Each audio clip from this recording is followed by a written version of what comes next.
अपने सब सुन रहल छी पुष्पमाल्यम संगीतक प्रस्तुति। हमर चैनल के सब्सक्राइब करू आ घंटी के बटन के सेहो दबा देवे ताकि नव से नव नोटिफिकेशन जल्द से जल्द पहुंचत। झड़ झड़ बहे कोसी कमला, सरसर बहे बलान। झड़ झड़ बहे कोसी कमला, सरसर बहे बलान। जटा खोइल बैसल छथि उगना, ठामहि बीच दलान। गुरु सहित आयल छथि मिथिला में श्री राम। हम मैथिल छी, मैथिल सबका पुष्पा प्रकाशक कोटि कोटि प्रणाम, कोटि कोटि प्रणाम।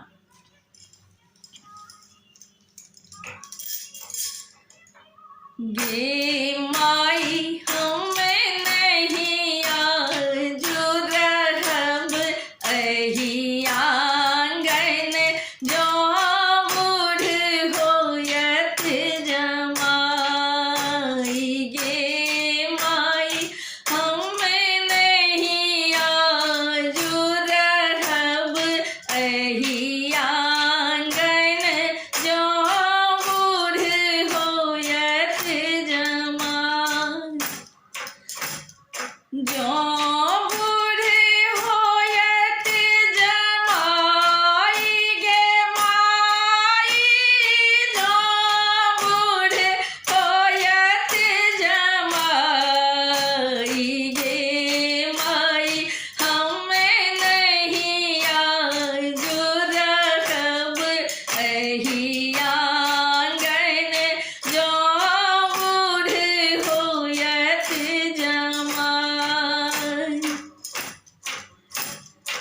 एक तबैरी भेल विध विधाता, दोसर धिया के रे बाप। गे माई एक तबैरी भेल विध विधाता, दोसर धिया के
जमा